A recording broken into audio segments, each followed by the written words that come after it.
Bienvenidos. Estamos en una nueva sesión de este evento Cuidarme, Cuidarte. Nos encanta compartir con ustedes la sexta versión de Cuidarme, Cuidarte, evento que realizamos en conmemoración del Día Mundial del Alzheimer. Y pues dadas las circunstancias actuales mundiales, este año no logramos encontrarnos presencialmente. Sin embargo, nos transformamos para poder compartir con ustedes e incluso poder llegar a muchas más personas. El grupo de neurociencias de Antioquia, de la Universidad de Antioquia y Solas Bienestar para el Adulto, hemos pensado, planeado y organizado este evento con muchísimo entusiasmo para ustedes.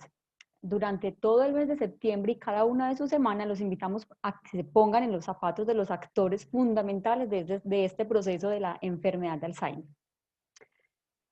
Bueno, hoy iniciaremos poniéndonos en los zapatos del enfermo. Esta semana estamos con estrategias que fueron pensadas cuidadosa y respetuosamente con el objetivo de sensibilizarnos por medio del acercamiento a situaciones, experiencias y sensaciones que puede vivir una persona con Alzheimer en el transcurso de su enfermedad. Bueno, ahora, sin más preámbulo, damos paso a nuestro invitado, el doctor Elkin Roldán Aguilar.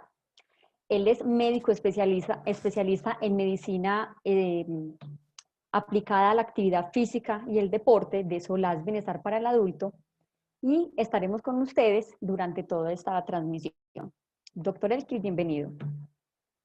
Muchas gracias a todos por estar con nosotros y muchas gracias a los organizadores por invitarme a este importante evento.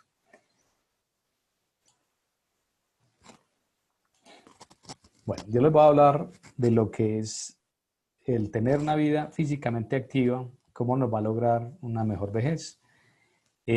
Soy Elkin Roldán, médico especialista en medicina deportiva, pues que es más cortico que la medicina aplicada a la actividad física y al deporte, pero es la misma cosa.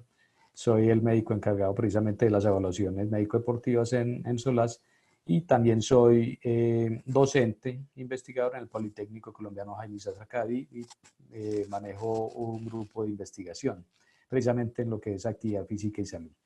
Vamos a comenzar mirando esta gráfica que prácticamente nos resume lo que es el título de la charla, y es que precisamente durante todo el ciclo de nuestra vida, la idea es que las personas desde niños estemos activos, pues que prácticamente los niños no hay que decirles, sino que ellos son activos por sí, por naturaleza, pero que también durante la adolescencia ojalá estemos activos, aunque a algunas personas, algunos adolescentes hay que casi empujarlos, pero la idea es que mantengamos activos y darles esos elementos para que continúen siendo activos y que continuemos durante la adultez, no como muchas personas hacen, que llegan y terminan bachillerato y ya como se terminaron las clases de educación física, básicamente se quedaron quietas.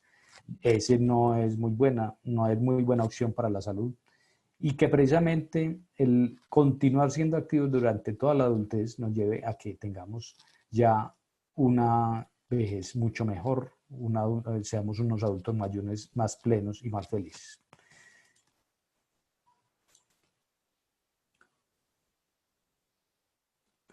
Entonces, esta es la guía de la presentación, pues, como para que más o menos estén ubicados qué es lo que voy a hablar. Primero voy a hablar de qué es ser activo, porque muchas personas de pronto malinterpretan este concepto.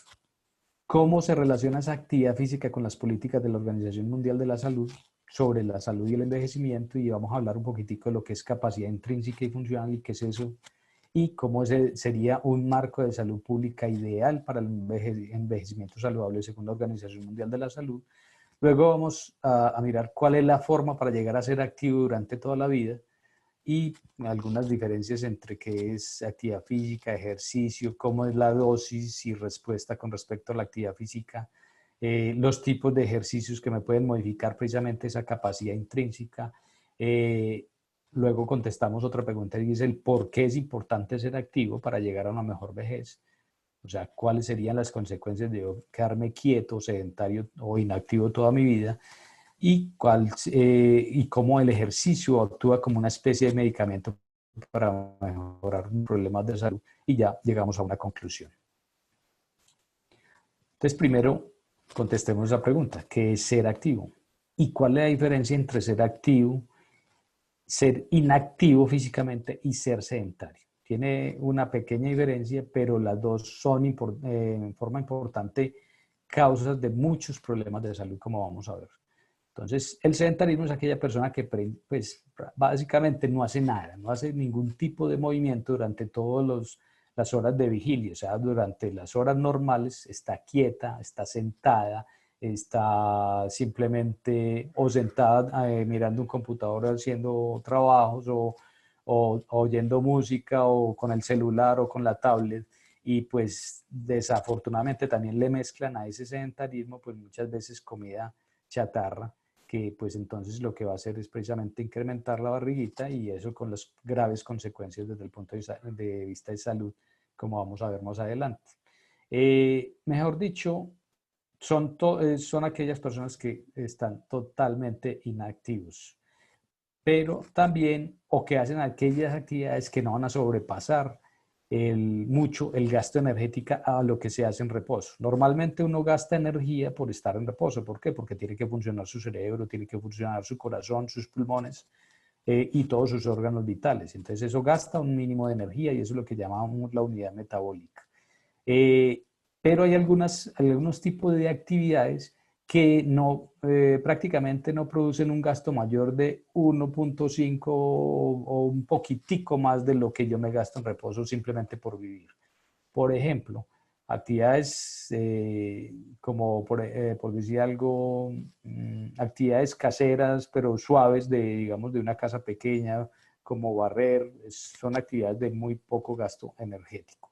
Estoy hablando de barrer en casas muy pequeñas, donde en realidad pues no va a producir un mayor gasto de energía y tampoco pues mucho tiempo invertido en esto. Una cosa muy diferente cuando ya pues la persona trabaja en actividades las actividades varias, por ejemplo, y tiene que barrer o tiene que trapear o tiene que hacer ese tipo de actividades en lugares demasiado amplios, como por ejemplo un colegio, una universidad. Y el otro concepto es la inactividad física. Es que hay personas que sí hacen algún tipo de actividad física, pero el problema es que no alcanzan a hacer o a lograr un gasto energético acumulativo durante la semana en forma importante que les quite ese concepto de personas inactivas. Y para la Organización Mundial de la Salud, uno necesitaría hacer mínimo 150 minutos de actividad física de intensidad moderada o vigorosa por semana para poder lograr ese gasto energético importante y que se logren todos los beneficios que se logran precisamente con la persona activa. El típico de estas personas es, digamos, el ejecutivo, que es gordito, que le gusta, digamos, el fútbol y que solamente va a ir a jugar un partido de fútbol en los domingos. Y pues, pero generalmente está cuidando su parcelita, o sea, no sale como de su zona de confort y prácticamente le pega al balón 2 o 3 veces y ya y corre un poquitico. Entonces, ese gasto energético, aunque de pronto es importante durante el partido, pero no va a ser ese acúmulo que necesitamos durante la semana de los 150 minutos de intensidad moderada o vigorosa. Entonces, eso hay que tenerlo en cuenta y tanto la persona sedentaria como la inactiva, pues va a tener consecuencias graves para la salud. Entonces, la Organización Mundial de la Salud precisamente habla de que hay que cambiar ciertas percepciones acerca de la salud y el envejecimiento. Entonces, esas percepciones, una de ellas es, por ejemplo, de que no todos los adultos mayores son iguales. O sea, como algunos adultos mayores llegan a 90 años con muy buena capacidad, totalmente independientes. Otros adultos mayores por diferentes problemas que han tenido durante su vida o por inclusive accidentes o cosas fortuitas, pues no van a tener ese tipo de capacidad. Entonces, no todos son iguales. La otra cosa es que la edad avanzada no implica dependencia. No necesariamente las personas que tengan mayor de 80 años van a ser dependientes. Muchos de ellos son totalmente independientes, inclusive hasta que mueren son totalmente independientes.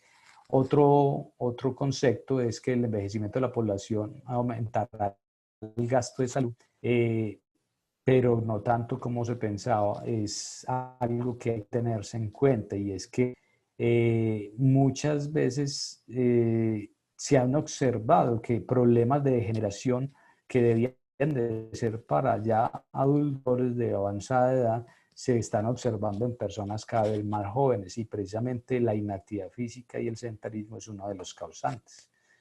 El otro concepto es que dicen que las personas mayores de hoy en día gozan de mejor estado de salud que sus padres o abuelos. Es también un concepto que no es totalmente cierto.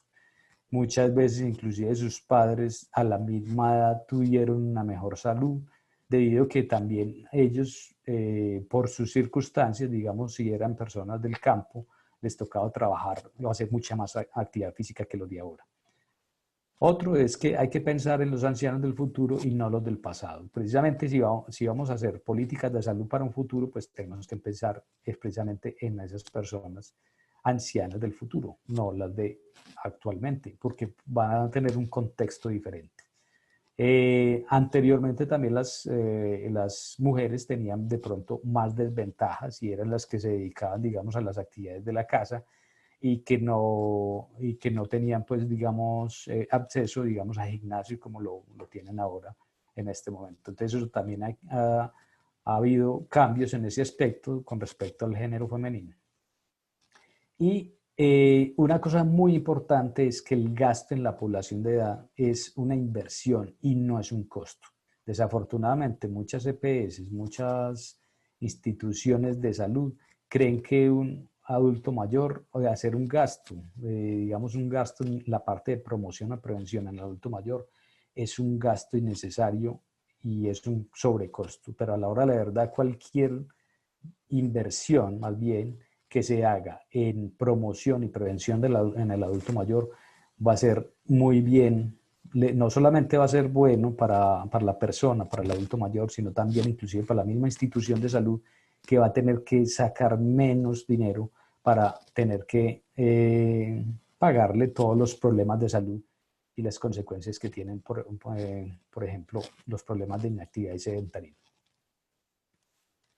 Entonces vienen dos conceptos importantes o estos conceptos importantes para la vejez saludable según la Organización Mundial de la Salud, y es la capacidad intrínseca, el entorno, la capacidad funcional y el envejecimiento saludable. ¿Qué es la capacidad intrínseca? Es la combinación de todas las capacidades físicas, o sea, fuerza, flexibilidad, resistencia cardiorrespiratoria, habilidad, equilibrio, etcétera, pero sumadas a las capacidades mentales que un individuo puede utilizar en un determinado momento. Eso es lo que llamamos capacidad intrínseca.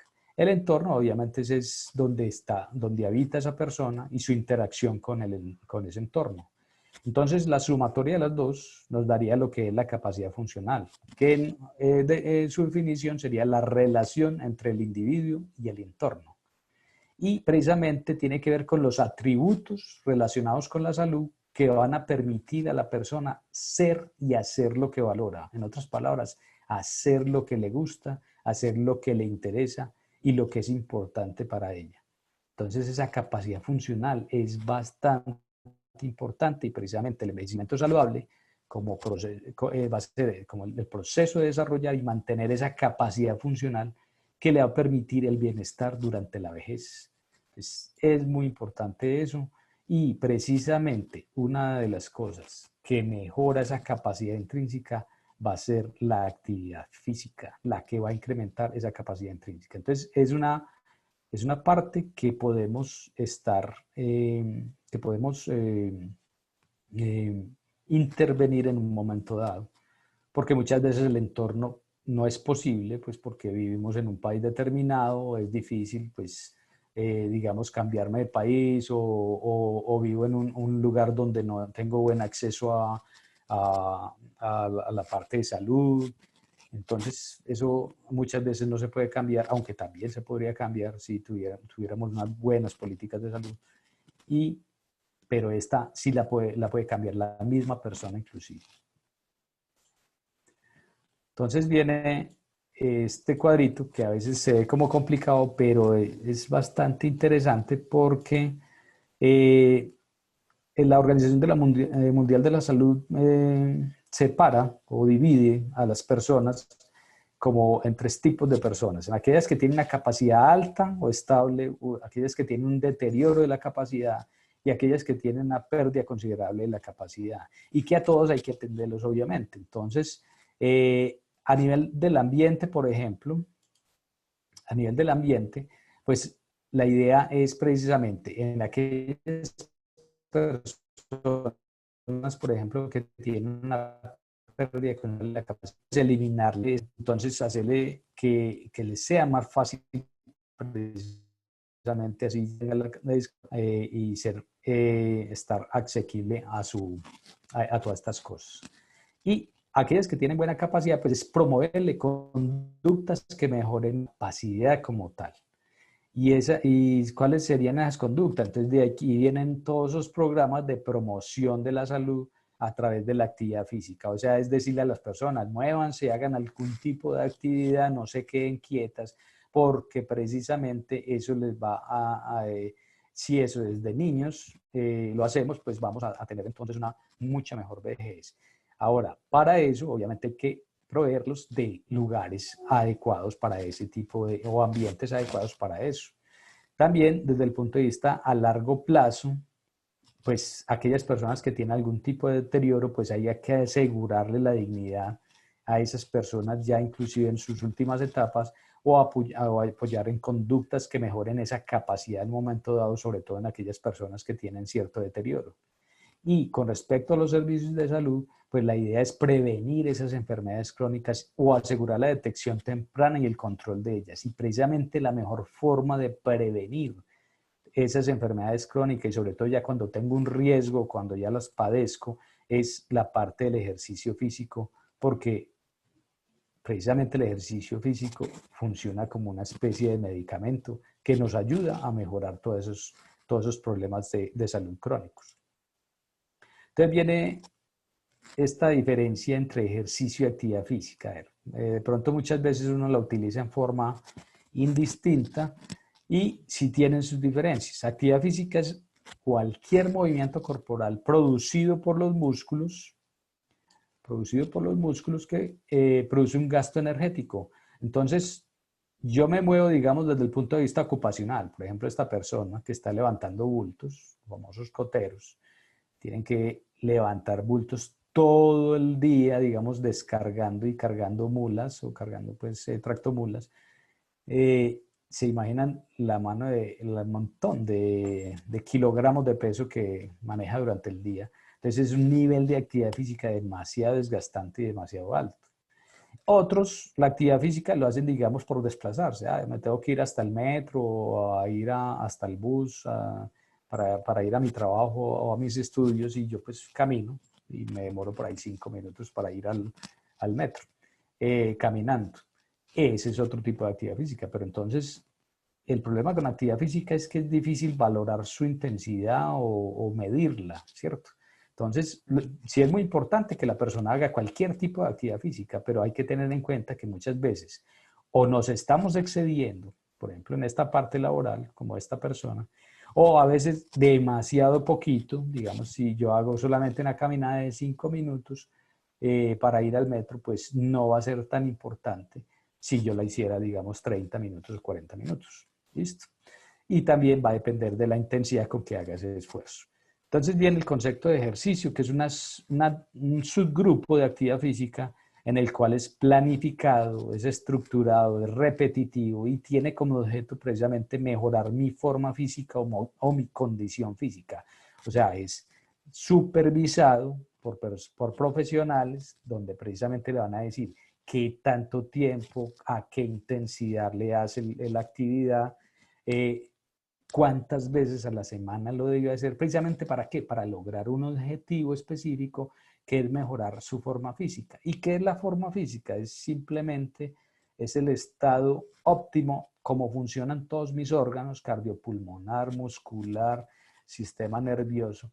¿Para qué? Para que esa persona sea capaz de realizar las actividades de la vida diaria sin problemas, sin dificultad respiratoria, inclusive, por ejemplo, subir unas escaleras, que yo vivo en un segundo piso, que la suba sin problema, y no que cuando ya llegue al segundo piso esté con la lengua afuera. Entonces, la idea es Estos conceptos son importantes y sí, es muy bueno ser activo en cualquier forma, pero hay que tener en cuenta que muchas veces esa simple actividad se sobrepasar. Por ejemplo, un deportista de alto rendimiento muchas veces se sobrepasa y por eso se lesiona, o muchas veces lo hago muy poquito y no estoy haciendo lo suficiente para hacer esos cambios fisiológicos que necesito para que mi salud sea mejor. Y eso hay que tenerlo en cuenta. Entonces, viene esto de la curva de dosis-respuesta a la actividad física. ¿Qué es eso? Parece muy complicado, pero miren, aquí abajo es el nivel de actividad física, o sea, este es bajo nivel de actividad física y este es alto nivel de actividad física. O sea, cuando hablamos de nivel es la intensidad como tal del esfuerzo que estoy haciendo.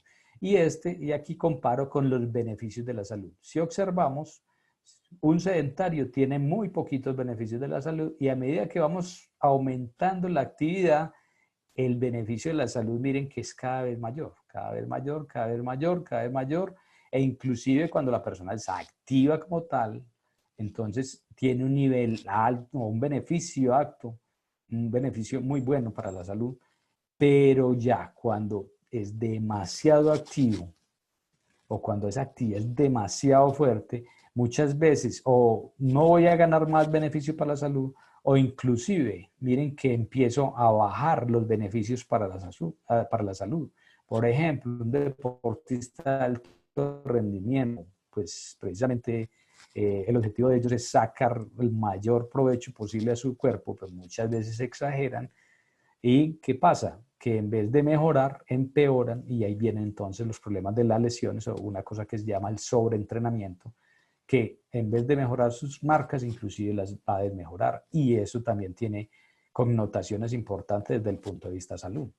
Podemos ver entonces que muchas de aquellas personas que hacen excesivamente actividad física sin ningún control, digamos porque salió una modalidad deportiva determinada y que es el boom del momento y que, yo quiero hacer eso y me voy a meter a hacerlo y que es una actividad donde no tienen descansos y no tienen las mediciones adecuadas y no se asesora de un profesional que le ayude precisamente a hacer esa actividad de forma adecuada. ¿Qué es lo que va a pasar? Me va a producir un sobreentrenamiento, vienen las lesiones o inclusive consecuencias a veces hasta más graves como problemas cardiovasculares.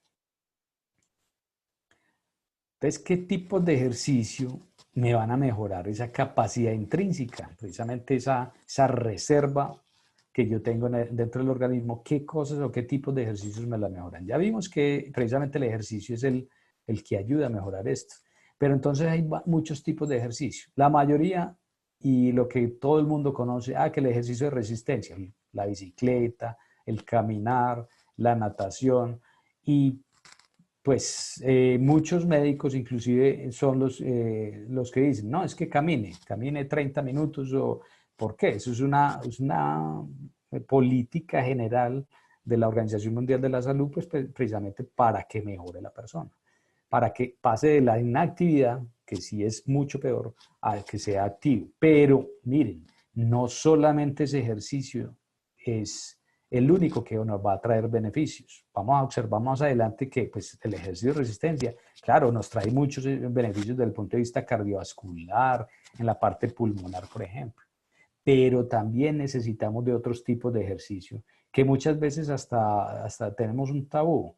Que la fuerza, el ejercicio de fuerza no lo pueden hacer los adultos mayores. Falso, sí lo pueden hacer. Es más, es muy necesario porque el trabajo de fuerza va a ser importantísimo para conservar la masa muscular.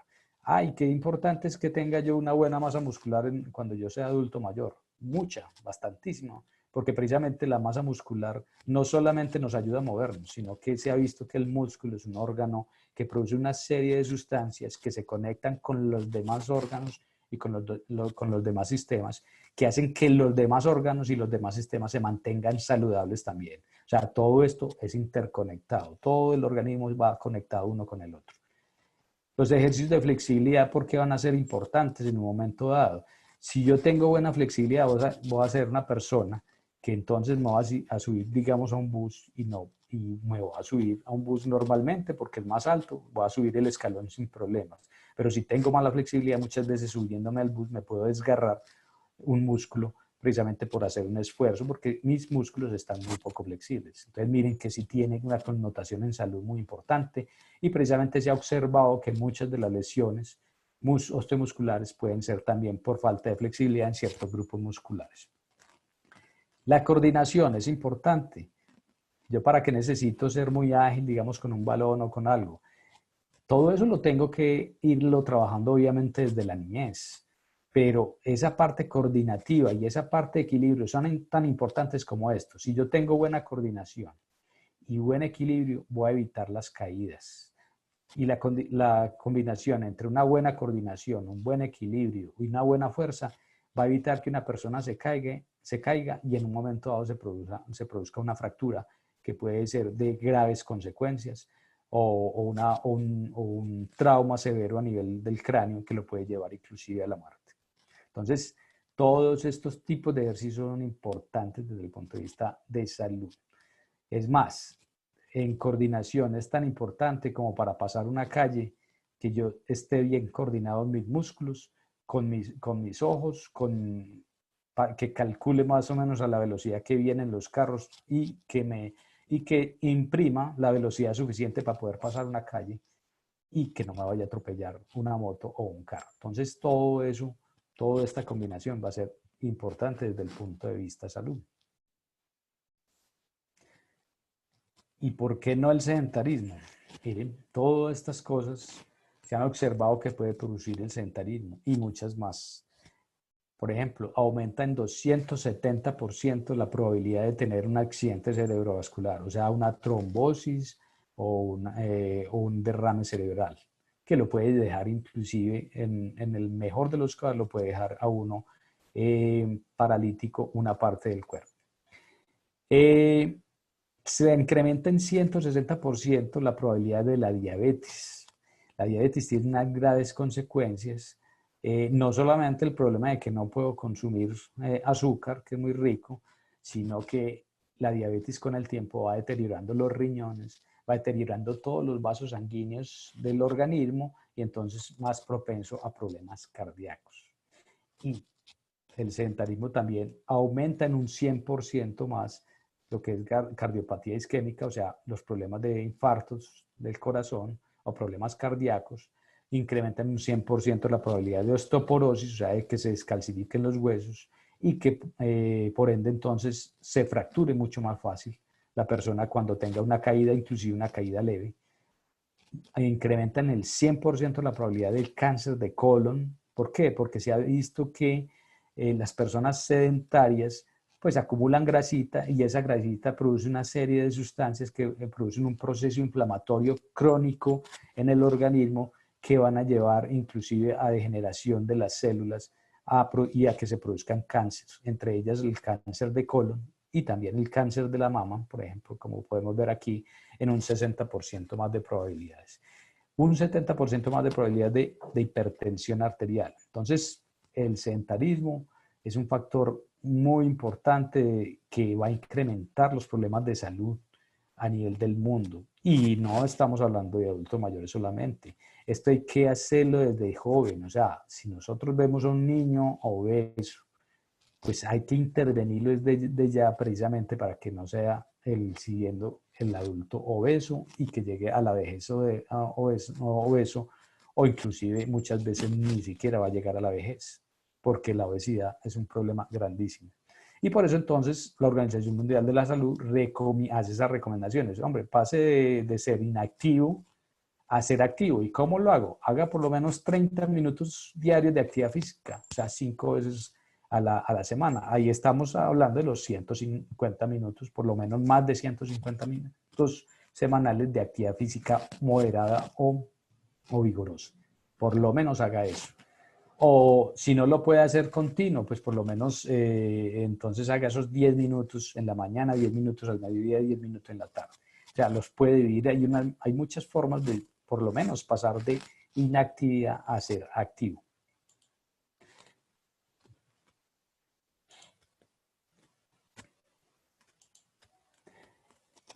Y ya cuando yo tengo esos problemas, entonces se ha observado que el ejercicio actúa como un medicamento.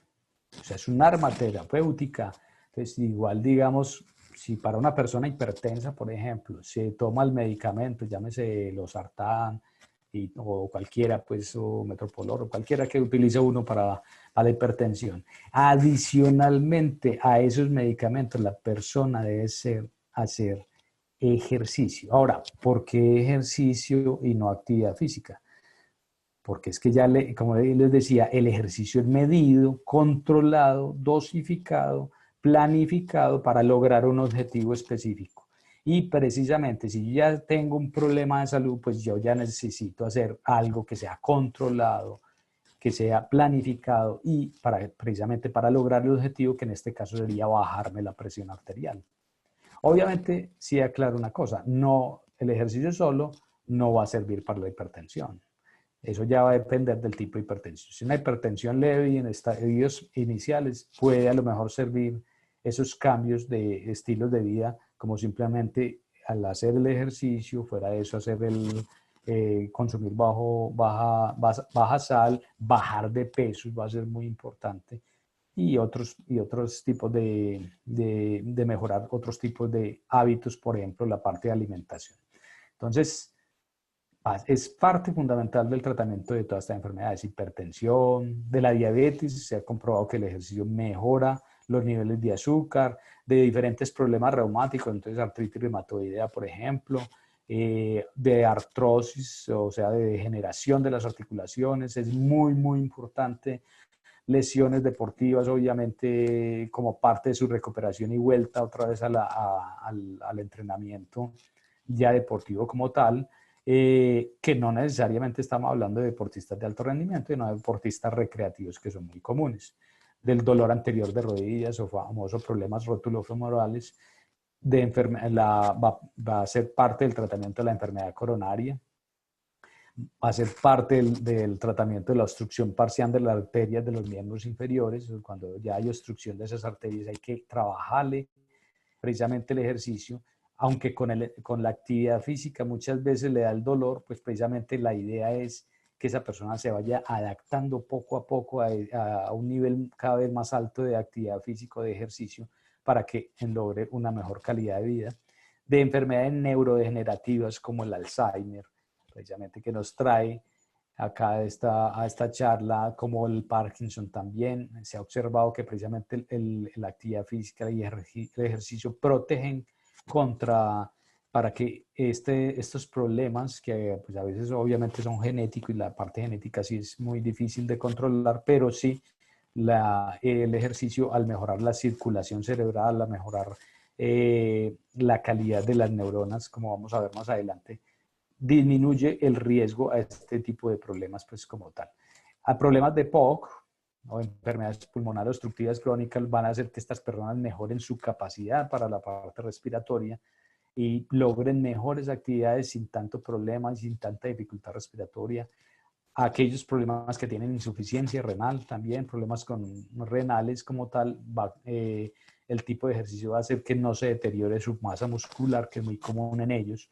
Los asmáticos va a ser muy, muy importante, y anteriormente a los niños asmáticos inclusive los mandaban a sentar, no les daban las clases de educación física. Ante el contrario, hay que ponerlos a hacer actividad física y ejercicio mucho mejor para que estas personas logren inclusive mejorar disminuir el número de hospitalizaciones y el número de crisis.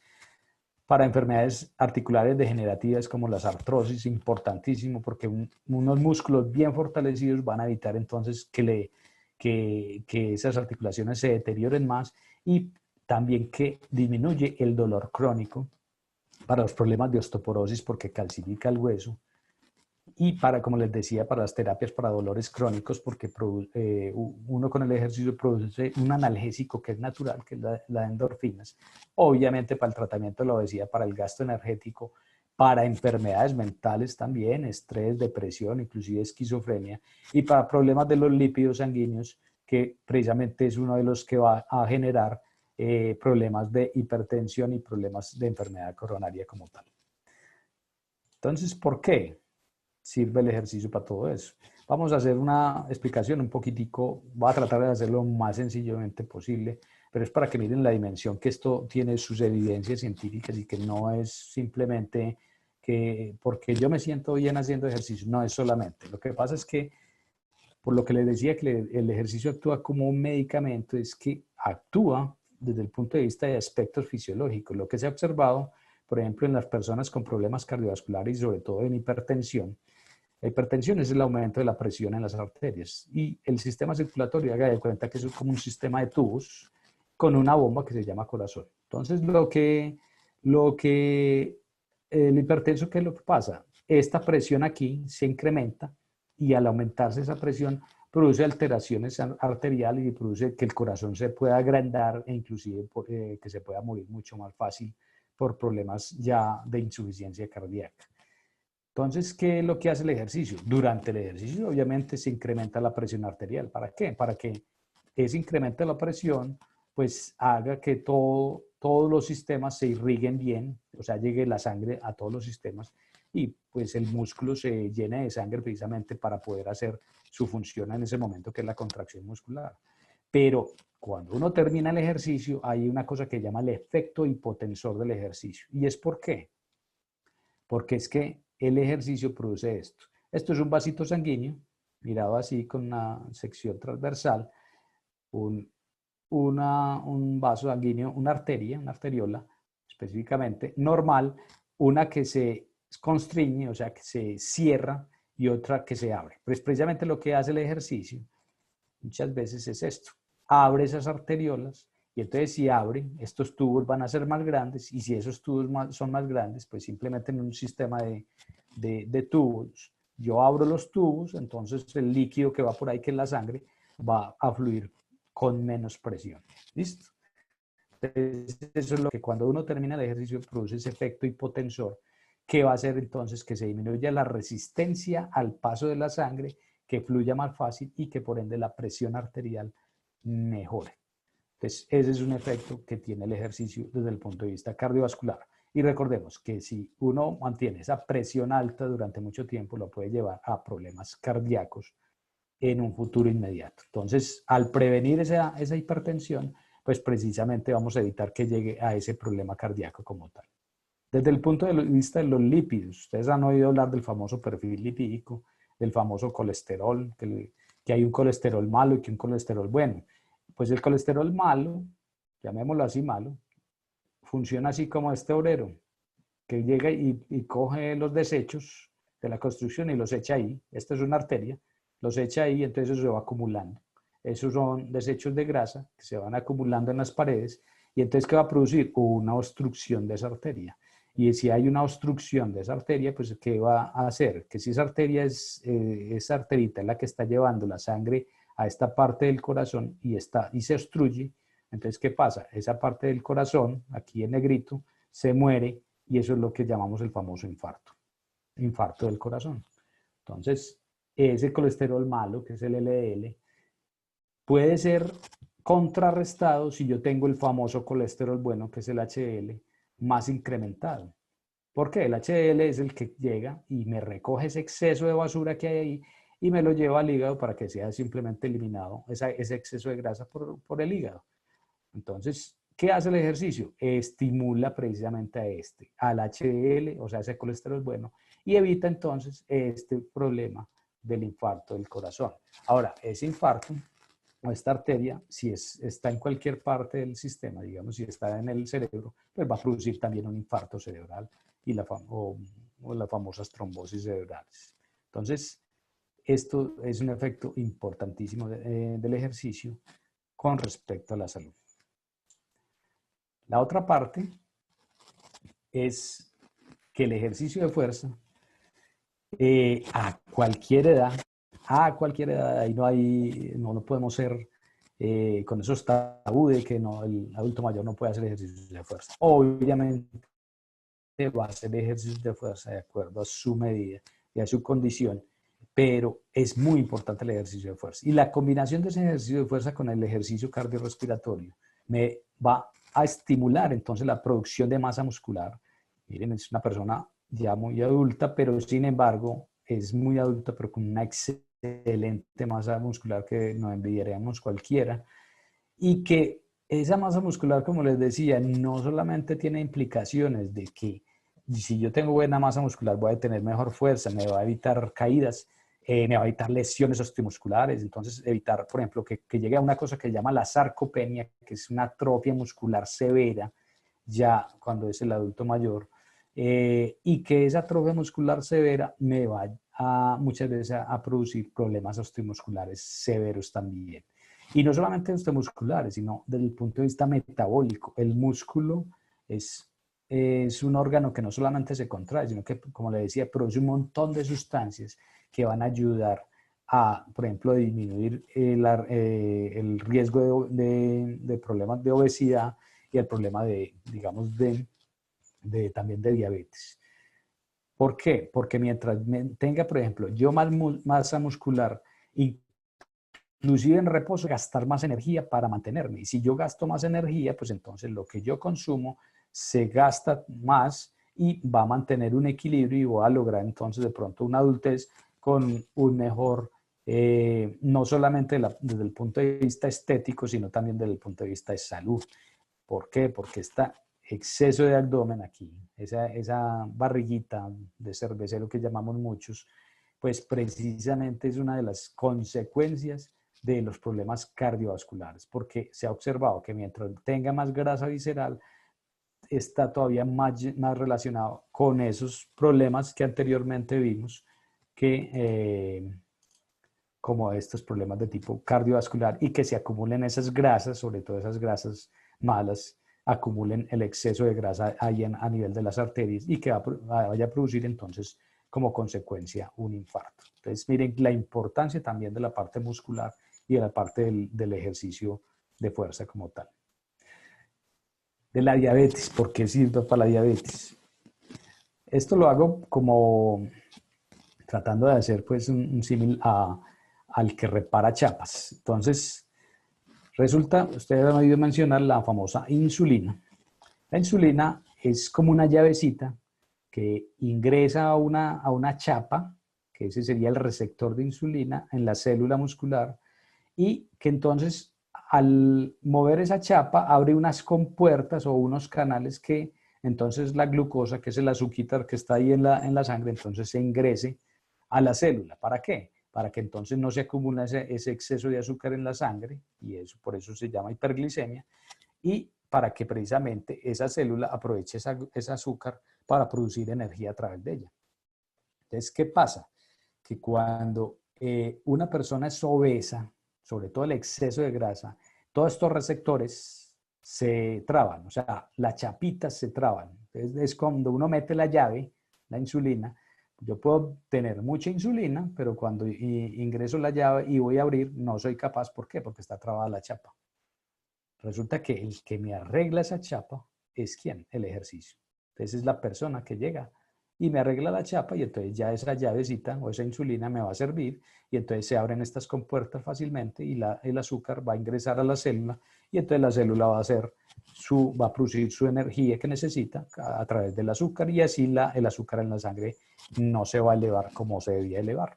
Esto es lo que pasa en la famosa diabetes tipo 2, que es la más común, que es la que precisamente se da más en las personas ya mayores, maduras y adultas mayores, y es la que tiene que ver mucho, como les decía, con el exceso de grasa. Entonces miren que todo esto está relacionado.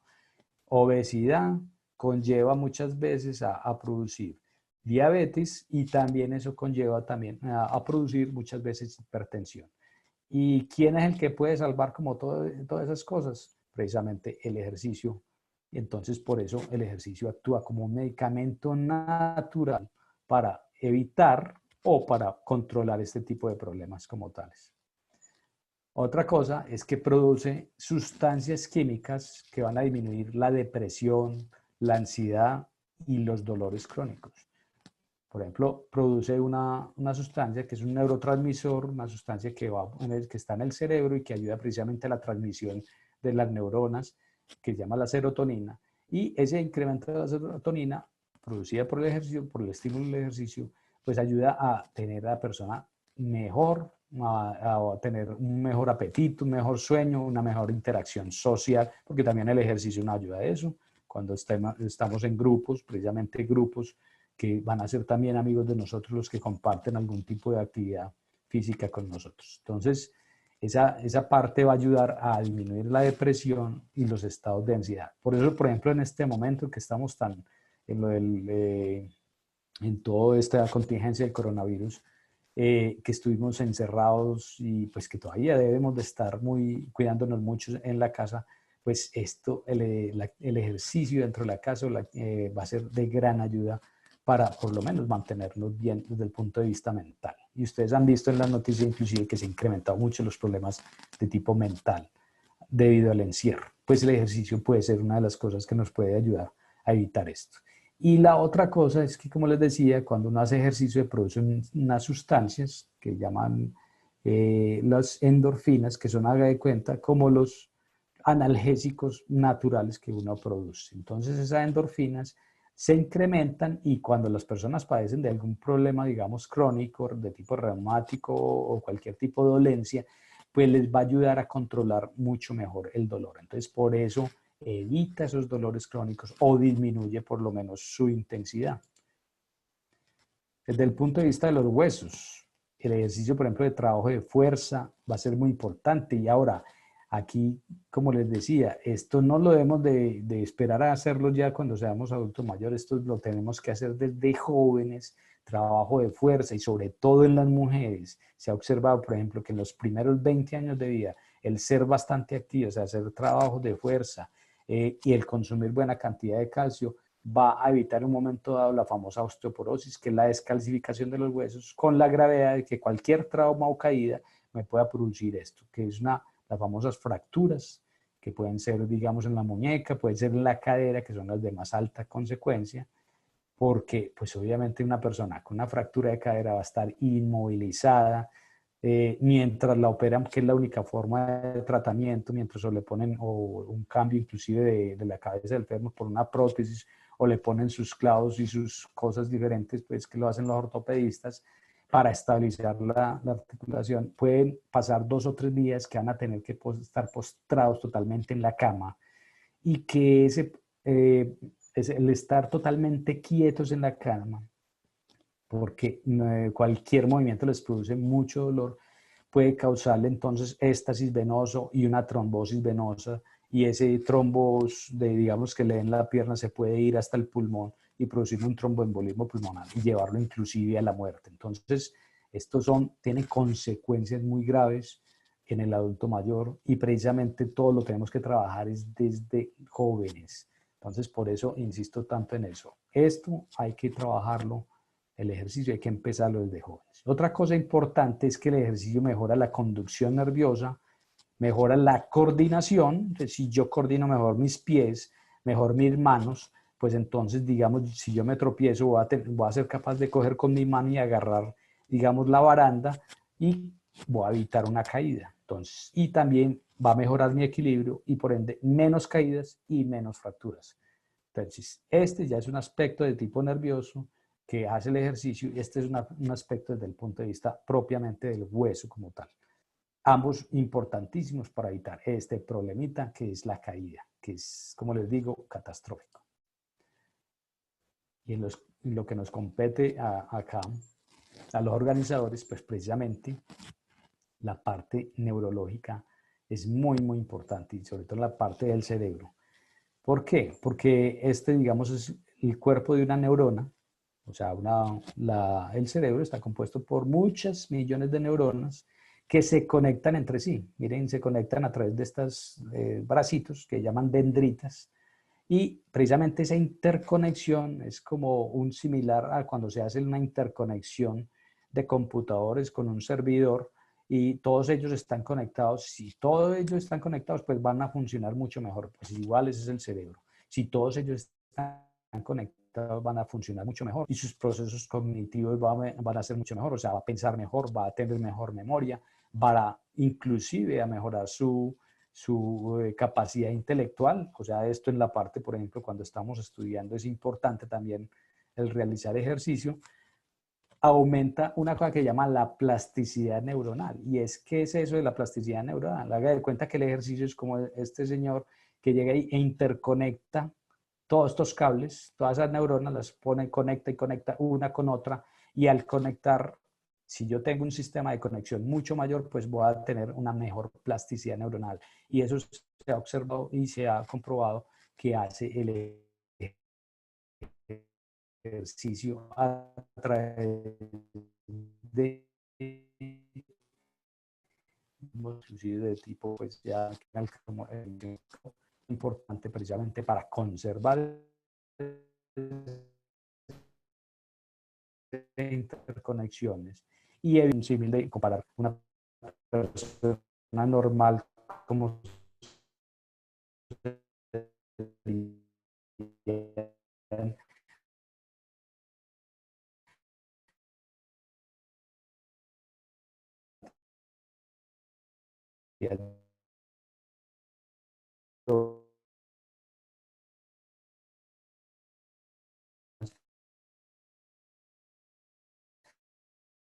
una persona que ya veo otros mecanismos. Entonces, como ya concluyendo, si aquí abajo tenemos las edades, 20, 30 años, por aquí 60, este es el porcentaje de rendimiento físico de una persona. Normalmente, una persona hasta los 30 años aproximadamente tiene un nivel estable de rendimiento físico. Pero ya a partir de los 30 empieza a haber el proceso normal de envejecimiento. Entonces empieza, por ejemplo, a producirse atrofia muscular hasta el 1% por cada década.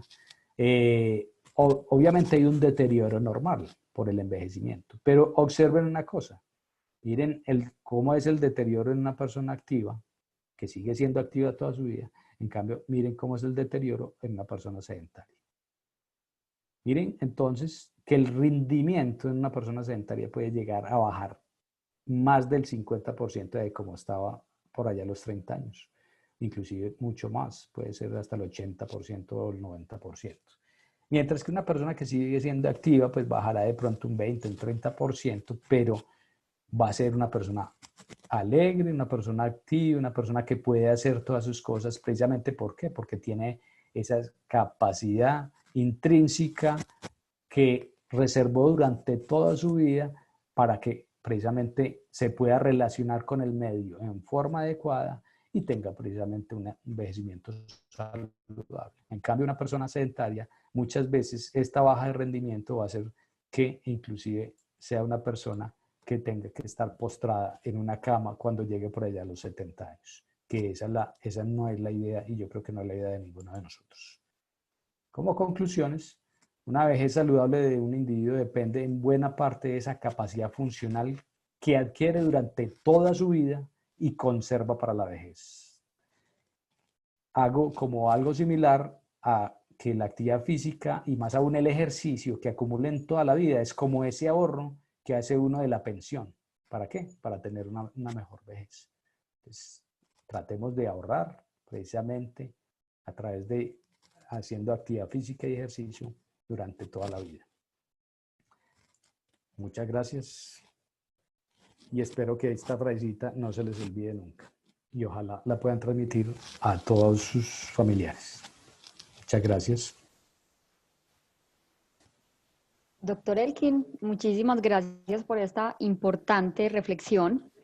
Ahora vamos a darle paso a mi compañera Andrea. Ella hace parte del grupo de neurociencias de Antioquia y estará respondiendo algunas preguntas que nos han hecho nuestros invitados. Agradecer a todos por esta masiva asistencia. Estamos felices de tenerlos aquí a todos. André. Gracias, Lauri. Sí, me uno a tu comentario. Muchas gracias, doctor Elkin. Hemos tenido una importante asistencia y sobre todo muchas gracias a los asistentes también por compartirnos sus preguntas. Por acá tenemos un comentario al que creo que es bueno como darle recomendaciones y dice: buenas tardes, mi madre con todo esto de lo del COVID me está perdiendo la fuerza en los pies. Ella tiene 87 años y antes caminaba en la mañana y en la tarde. Eso me tiene un poco triste. ¿Qué podría hacer ella o como qué actividades en casa podrían ayudarle a reforzar esa parte física en su mamá? Okay. Es importante tener en cuenta que el concepto de muchas personas, como les decía, es que actividad física o ejercicio es solamente caminar. Digamos, si ella hacía esa actividad o la hacía, digamos, en algún lugar donde le hicieran, pues, como diferentes tipos de actividades. Quitemos ese concepto. Hay muchas cosas que en la casa nos puede servir para eso. Por decir algo, el solo hecho de pararme y sentarme varias veces de una silla sin ayuda de mis brazos, eso es una actividad física que me puede ayudar a fortalecer mis piernas y ayudarle, por ejemplo, a ella, a la mamá, para que no pierda y no se siga atrofiando esa parte muscular. Coger, digamos, una botellita de agua, digamos, de 1 litro, y levantar los brazos varias veces, eso es otra actividad de fortalecimiento que le ayuda, pues, por lo menos a mantener su parte. En toda casa hay, digamos, una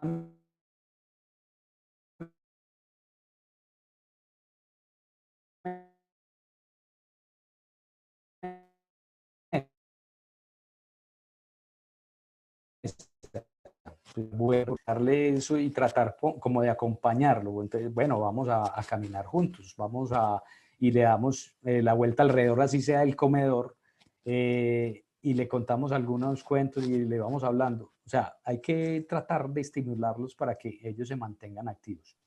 Les recomiendo algo inclusive. Yo tengo un canal de YouTube, lo pueden buscar así como con el nombre mío, Elkin Roldán, YouTube Elkin Roldán Aguilar. Y dentro de ese canal hay inclusive, hice un video con respecto a la parte de ejercicios que se deben de hacer en casa, precisamente con respecto a cuando estamos confinados en la casa. Es un video que hice cuando estábamos comenzando la pandemia y que yo pienso que le ayuda a bastantes personas, porque son ideas muy, muy simples de cómo realizar algún tipo de actividad en la casa, precisamente para evitar ese problema de atrofiarse y que el problema con el adulto mayor es que si se queda todo este tiempo, es que llevamos ya más de 3 meses en esta situación, pues si se queda quieto, pues en realidad se va quedando quieto del todo. Y ya la recuperación va a ser mucho más difícil. Listo, doctor, muchísimas gracias. Una pregunta más. Soy una paciente oncológica y aunque estoy en tratamiento con quimioterapia y pendiente de una nueva cirugía, veo con mucha tristeza que casi no puedo caminar. Pero aunque en mis consultas pregunto si puedo hacer ejercicio para mejorar esto, me dicen que sí, pero de una forma moderada. Aunque no hay un programa que me indique qué clase de ejercicio puedo hacer, ¿usted cuál me recomendaría? Bueno, entonces que están recibiendo quimioterapia, obviamente la quimioterapia produce, pues, alteraciones musculares importantes y pues la otra, la debilidad, pero sí es muy importante la actividad y precisamente la actividad, cualquier tipo de actividad le va a contrarrestar como ese efecto de atrofia muscular debido a la misma quimioterapia. ¿Por qué le dicen que moderada? Es prácticamente la actividad que puedan hacer bajo sus condiciones. Me explico. Uno cuando realiza algún tipo de actividad, por decir algo, lo que yo les decía ahorita, pararse y sentarse varias veces de la silla sin ayuda del brazo, si usted siente que, digamos, a la quinta o sexta vez le está doliendo, pues obviamente el dolor es un aviso del cuerpo. El cuerpo es muy inteligente y le avisa a uno, pilas, que se está como sobrepasando. Entonces, listo, hágale caso al cuerpo, hágalo hasta ahí, siendo como qué puede hacer. Camino, empiece caminando progresivamente. Entonces camino, digamos, 5 minutos. Si a los 5 minutos yo que me asfixio, que estoy demasiado cansado o que al otro día amanezco demasiado molido, pues entonces de pronto empiece con 2 o 3 minuticos nomás. Y así sucesivamente. Pero si veo que los 5 minutos me va bien, al otro día hago los mismos 5 minutos, digamos a la semanita le incremento otros 5 minutos, entonces ya hago 10 y así sucesivamente le voy en forma progresiva a incrementando la intensidad, el esfuerzo y pues así progresivamente también voy ganando mayor movilidad y mejor calidad de vida, obviamente. Ahora, hay personas, hay grupos, inclusive un exalumno mío tiene, pues, tiene inclusive específicamente como programas para personas con problemas oncológicos. Se llama OncoFit, lo puede buscar. Es muy específico pues, de este tipo de personas, se ha dedicado como a esto. O sea, hay alternativas, hay alternativas yo pienso que se pueden hacer. Y como les digo, vuelvo y les recomiendo. Ese video que yo tengo ahí montado en YouTube, pues es un video donde se explican en forma muy sencilla muchos ejercicios que pueden realizar en su casa. Listo, doctor Elkin. Nos preguntan también, ¿qué tipo de ejercicio es aconsejable para una persona que sufra fibromialgia? Sí, ese es un problema bastante incómodo, aunque no grave, pero sí es bastante incómodo porque le va a afectar mucho la calidad de vida.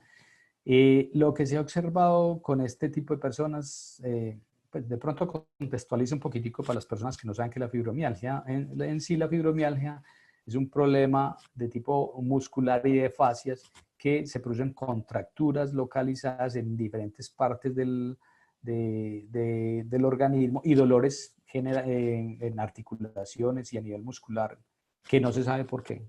Precisamente como no se sabe por qué no tiene un tratamiento específico y básicamente el tratamiento se basa en la parte del manejo del dolor. A veces hasta con medicamentos muy fuertes. Entonces, lo que se ha observado y que hay evidencia real es que la única cosa que sirve realmente, pues de forma natural, es el ejercicio precisamente. ¿Y el por qué? Por lo que les decía ahorita, cuando les mencioné que el ejercicio produce esa sustancia que se llama endorfina, que es una sustancia que haga de cuenta que es como un analgésico natural. Cuando yo realizo actividades continuas, siquiera las 3 o 4 veces por semana, aquí sí no son actividades muy fuertes, no de muy alta intensidad, sino más bien actividades moderadas, pues el organismo entonces va produciendo esa sustancia y va ayudando a que por lo menos me disminuya el dolor, o sea, que sea más llevadero la parte pues, de la fibromialgia y mejore obviamente su calidad de vida.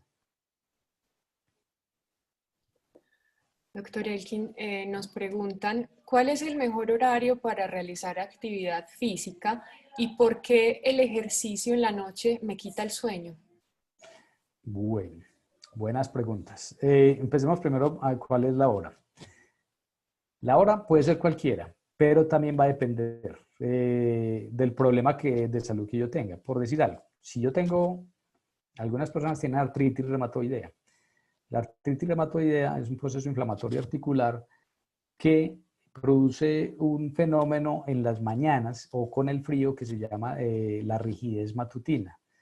Entonces, esa rigidez matutina es que uno por la mañana amanece y esa articulación es tiesa y prácticamente no se puede ni mover. Entonces, por ejemplo, en esas personas, bueno, y a medida que va como calentando el día, la persona va soltando la articulación. Entonces, en esas personas, por ejemplo, no sería prudente hacer el ejercicio en la mañana, porque obviamente va a tener esa rigidez matutina y no va a ser capaz. Entonces, en esas personas mejor el ejercicio, digamos, en las tardes. ¿Listo? En la tarde o en la noche, no hay problema. Pero contrario, por ejemplo, al que tiene un problema de artrosis de rodilla o un problema degenerativo en cadera, o cualquier tipo de artrosis, digamos, en los miembros inferiores, que como es un problema degenerativo, o sea, ya es de desgaste pues, de la articulación, pues a medida la persona cuando amanece más o menos bien, porque descansa durante toda la noche. Pero a medida que va trajinando en el día, y sobre todo si la persona trabaja con parte física, por ejemplo, si es pues, digamos un cotero, que es difícil, pues pero algunos tienen ese problema, pero por ejemplo, si trabaja en el campo o con algún tipo de actividad física, pues a medida del día, cuando llega la tarde, le está doliendo la articulación. Entonces, obviamente, ahí no va a ser bueno hacer ejercicio. Entonces, el ejercicio en esa persona es mejor en la mañana. Entonces, mire que es casos particulares. Pero el resto de las personas, la mayoría del resto de las personas, no hay ningún problema, no hay ninguna diferencia que lo haga en la mañana, al mediodía, en la tarde. Es a la hora que le quede más cómoda. Ahora, la segunda pregunta. Obviamente, si yo hago ejercicio, digamos, muy tarde, y yo pues requiero dormirme temprano, pues digamos lo hago, no, generalmente me duermo digamos a las 10 y lo voy a hacer tipo 9 de la noche, pues obviamente el ejercicio activa todos mis sistemas y más si hago un ejercicio vigoroso, Usted, si lo han hecho alguna vez, me imagino que han notado que cuando uno hace un ejercicio fuerte, no, inclusive queda sudando un rato más o queda con él como activado un tiempo más. Entonces, obviamente, si yo pretendo dormir puntualmente a las 10, hacer ejercicio a las 9 de la noche no va a ser mi mejor opción, ¿sí? Tengo que hacerlo un poquitico más tempranito, de manera que ya por lo menos el cuerpo se vaya regulando paulatinamente y ya cuando vaya a dormir, pues esté en realidad ya más regulado y pueda conciliar el sueño mucho más fácil. Listo, doctor. Antes de ir con la siguiente pregunta, quiero expresarle que tenemos muchos comentarios de felicitaciones y agradecimiento por su charla. Nos preguntan si una persona camina todos los días entre 50 y 60 minutos, igual debe hacer otro tipo de ejercicios. Sí es importante combinarle, aunque es un nivel de actividad muy bueno, obviamente 50 60 minutos diarios, pero sí debería de combinarle con los otros tipos de ejercicios que mencionábamos. Entonces, por ejemplo, siquiera por lo menos 2 veces a la semana, si de pronto no le gusta mucho, pero sí dedicarlo a trabajos de fuerza de grupos musculares grandes de miembros superiores y de miembros superiores. Ya dependiendo de los problemas de salud que tenga o de la edad, pues obviamente debía de ser mejor dirigido, ¿cierto? Pero sí es importante combinarle como varios tipos de ejercicio, porque siempre nos casamos con que la caminada, y la caminada no es lo único, sino que también hay otros ejercicios de fuerza, la parte de coordinación, la parte de equilibrio es importante, la parte de flexibilidad va a ser muy, muy importante. Vimos que todos esos tipos de ejercicios son importantes y tienen cada uno indicaciones específicas desde el punto de vista de salud para la persona. Nos pregunta Verónica Incapié, ¿qué tan beneficioso es el ejercicio para un paciente que tiene polineuropatía por amiloidosis sistémica?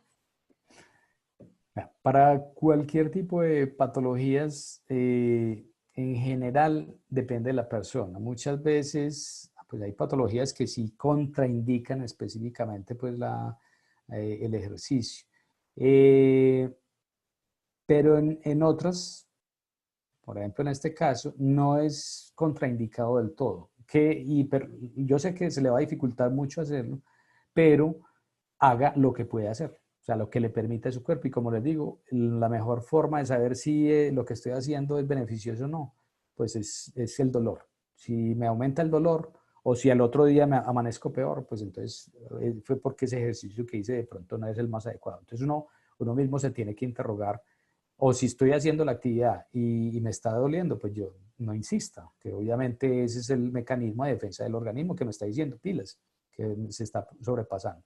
Entonces, para ese tipo de problemas es mucho mejor dirigido. Y como siempre, y vuelvo e insisto, si yo tengo problemas de salud y sobre todo problemitas de salud más complicados, debo tener de pronto una orientación de tipo profesional para que lo pueda hacer.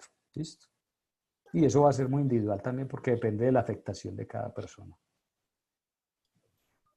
Vamos por las últimas y nos dicen, cuando hablamos del deporte como un medicamento, es frecuente que los pacientes nos pregunten qué tipo de ejercicio pueden realizar o no. Incluso algunos hablan de que se les ha prohibido trotar, correr, etc. La verdad, como médico, he tenido poco entrenamiento acerca de este tema. ¿Hay alguna guía que nos sirva para aprender más de estas recomendaciones? Bueno, me imagino que es un médico el que está preguntando. Y estoy totalmente de acuerdo. Desafortunadamente, en el pregrado a nosotros no nos enseñan absolutamente nada de ejercicio. De pronto el enfoque ha sido siempre más de curativo que preventivo. Y pues la parte de medicina deportiva es precisamente la parte más preventiva que hay. Y son muy poquitos los currículos, dentro de los currículos universitarios, los que tienen algún tipo de ejercicio. Y si lo tienen, son muy poquitas horas para los que nos estamos formando como médicos, en realidad. Entonces, eso es un problema porque no nos dan los elementos suficientes, pues, como médicos generales, digamos, para tratar de hacer las recomendaciones adecuadas en la parte de ejercicio. Pues, ¿qué le diría? Sí, hay muchas guías, está la guía pues, del Colegio Americano de Medicina Deportiva, hay guías canadienses, por ejemplo, para la parte de la mujer gestante. En fin, hay diferentes tipos de guías y diferentes tipos de documentos que sí hay forma de documentarse, o libros de fisiología del ejercicio, fisiología clínica del ejercicio, en fin, donde se puede documentar bastante sobre eso. Pero en general, pues precisamente para eso estamos los especialistas en medicina deportiva. Cuando se les sale de las manos, y sobre todo personas que tienen algún tipo de alteración en salud, se les sale de la mano pues esa prescripción del ejercicio, pues para eso estamos nosotros, que ya vamos pues a evaluar a esa persona y, como les digo, a evaluarla desde el punto de vista no solamente de salud, pues obviamente tenemos que mirar cuáles son sus antecedentes, sus problemas de salud y todo, sino también cómo está esa capacidad física actual de esa persona. Y como en la pregunta de ahorita, eso depende de cada persona, que qué tanto puedo hacer yo. Eso depende de mí mismo, de mi capacidad, de mi antecedente, de mi reserva que haya tenido durante toda mi vida, y cómo está muscularmente, y cómo estoy también a nivel cardiopulmonar. Entonces, eso lo evalúa uno precisamente en la evaluación médico-deportiva, y también de las preferencias, porque pues a no todos nos gusta, por decir algo. Yo no le puedo decir a una persona, camine, si a mí no me gusta caminar, o camine y tiene una artrosis de rodilla, y resulta que vive en el poblado, en las lomas del poblado, donde pues obviamente tiene que caminar inclinado y con seguridad que va a terminar de caminar y le va a doler la rodilla. Entonces, eso hay que integrarlo todo eso bajo una valoración física pues adecuada y antropométrica, y ya uno le hace la prescripción del ejercicio específica para esa persona.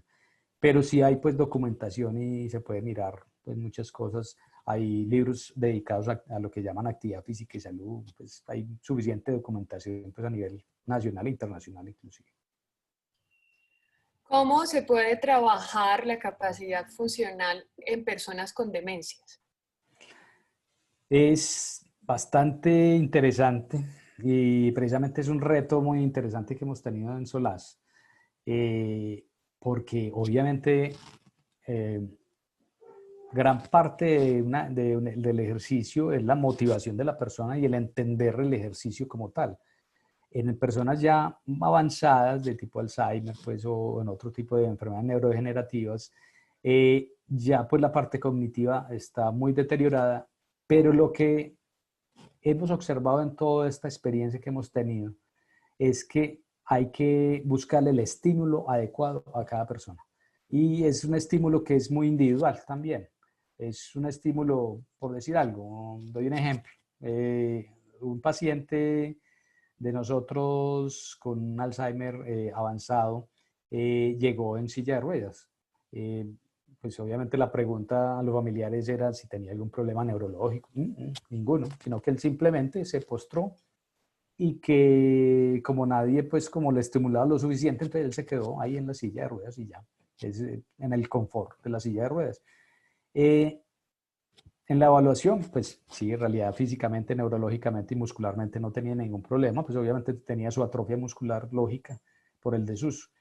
Pero cuando observamos y empezamos a estimularlo, allá observamos, por ejemplo, que le llama mucho la atención las bombitas de los globitos estos de aire, y observamos que con ellos, ahí sí se trataba de parar y trataba de hacer las actividades. Entonces es como encontrarle ese switch o ese botoncito que va a estimular a la persona para poderlo motivar y que haga la actividad como tal.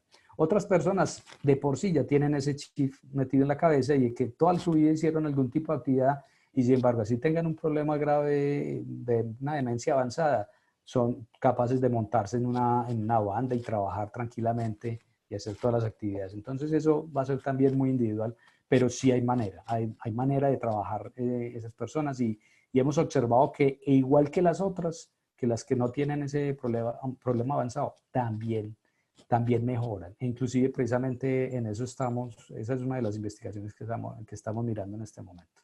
En un trabajo de corte, desde el 2016 estamos visualizando esa parte pues de qué tanto mejoran unos con respecto a otros. Nos pregunta Laura Mónica Vanegas, ¿es apto el yoga y pilates para el adulto mayor? Indicaciones y contraindicaciones que pudiera compartirnos, doctor. Sí, pues en general son modalidades muy buenas. El yoga, por ejemplo, en la parte de respiración es muy importante y también pues el pilates. El pilates es bueno porque se trabaja mucho la parte de la región core, pues sobre toda la parte muscular del tronco, que es importantísima para evitar precisamente problemas, por ejemplo, de espalda y todo esto. Entonces, se pueden trabajar tranquilamente. Obviamente, pues a la medida que se pueda, ¿cierto? Pues hay algunas posiciones, por ejemplo, en yoga, que no son muy adecuadas, digamos, para las personas que sufren de problemas de artrosis de columna. Las de yoga, por ejemplo, las que dicen la de cobra, que es como extendiendo la columna en forma pues muy importante, muy, o adoración al sol, no recuerdo bien cómo las llaman ellos. En todo caso, esas hiperextensiones, por ejemplo, de columna, pues obviamente no serían adecuadas, digamos, para los que ya tengan algún problema ya propiamente, o una discopatía o un problema de artrosis severa de la columna. Entonces, eso va a depender también, obviamente, de la persona y su condición como tal. Pero sí es una modalidad que se puede practicar y la mayoría de los ejercicios diría yo que sí se pueden hacer. Bueno, nos preguntan, ¿qué ejercicio puede hacer una persona con principios de artrosis en la columna? Eh, pues básicamente puede hacer la mayoría, aunque hay algunos ejercicios como ese que les dije ahorita, la hiperextensión de la columna no lo debía hacer, del ejercicios pues de peso por encima de la cabeza, o sea que compriman pues como su columna, tampoco son los más adecuados, o de levantar pesos demasiado altos. Entonces todo, hay muchos ejercicios que pueden hacer, pero sí hay que fortalecer, por ejemplo, el trabajo de abdominal, hay que hacer muchos estiramientos, por ejemplo, de la parte posterior del muslo, hay que hacer mucho fortalecimiento de todo lo que es pues la región de los oblicuos, de los músculos de aquí de los costados, en fin. Y obviamente el fortalecimiento de toda esa cintura pélvica. Entonces se pueden hacer muchos trabajos, pues aquí sí me queda muy complicado pues como ponerme a decir cuál tipo de ejercicio específicamente, pero sí se puede hacer para los que tienen artrosis de columna, muchos tipos de ejercicios. Como les digo, eso va a depender de la individualidad de cada persona, o sea, qué tan avanzada esté, qué otros problemas tenga de salud, que su condición física cómo esté, su condición muscular cómo está. Listo, doctor. Antes de ir con la última pregunta, le quiero recordar a todas las personas que todavía nos acompañan que les dejé en el chat el enlace del canal de YouTube del doctor para que puedan verlo y seguir todas estas recomendaciones que nos ha dado. Nos pregunta Brian Vázquez. Buenas tardes, tengo 20 años. Antes de la pandemia realizaba ejercicio de pesas 6 veces a la semana. Mi alimentación aumentó debido al gasto calórico. Durante la pandemia me fue difícil seguir haciendo ejercicio debido al estrés y problemas. Al parecer se me irritó el colon. Me mandaron trimebutina 200 miligramos y simeticona de 120. Apenas llevo 7 dosis, una diaria. ¿Qué me recomienda y qué dosis, doctor? Ok, es una consulta. Bueno, no, obviamente el estrés está muy relacionado con el colon irritable. Eso es pues casi unidos como un matrimonio. La alimentación obviamente también. Y si se descuidó en la alimentación, exceso de grasas, exceso de comida de chatarra de pronto, y otros tipos pues, de alimentos, pues obviamente le van a incrementar ese problema. Y tiene que ver, de pronto no lo mencioné, pero el ejercicio también ayuda a mejorar la motilidad del intestino, ayuda entonces a que uno no sea tan estítico o tan constipado, y entonces ayuda, y como también está ayudando en la parte mental para disminuir esa ansiedad, pues obviamente sería muy bueno empezar a hacer. Bueno, si le gusta lo de pesas, pues de pronto hay alternativas. Como les decía, pues a veces es costoso y uno puede comprar, digamos, unas mancuernas. Es pues, un poquito costoso, pero digamos en la casa tiene cosas pesadas también. Por decir algo, coger un botellón de 5 o 6 litros y empezar a trabajar, a hacer algunos tipos de ejercicios que, por ejemplo, le enseñaron en el gimnasio, hacer abdominales, y pues hacer como actividades diferentes, como les decía, de pronto si tiene algún espacio, digamos un patio o algo, puede hacer un trote, una caminada. Ahora pues ya por lo menos podemos salir y ya puede empezar a hacer su actividad. Lo que sí le recomiendo es que como no hizo durante todo este tiempo, pues tiene que empezar gradualmente, o sea, no empezar como terminó. O sea, si empezó a un buen nivel y estaba haciendo 6 veces a la semana y pesas, pues me imagino que está bien acondicionado, pues no pretenda que va a tener la misma condición física que hace 3 meses que no ha dicho nada. Porque así como se gana con el ejercicio, también lo va perdiendo cuando uno lo deja de hacer. Desgraciadamente es así. Entonces, esto es algo que uno tiene que hacer durante toda la vida. Entonces sí le recomiendo que empiece gradualmente, pues para que vuelva a coger como su ritmo, obviamente. Listo, doctor Elkin, nos tenemos más preguntas. Antes de darle paso a Laura nuevamente, quiero recordarles a todos que vayan y visiten la página web del evento www.cuidarmecuidarte.org y participen de las actividades interactivas que tenemos durante toda esta semana. Adelante, Laura. Gracias, André.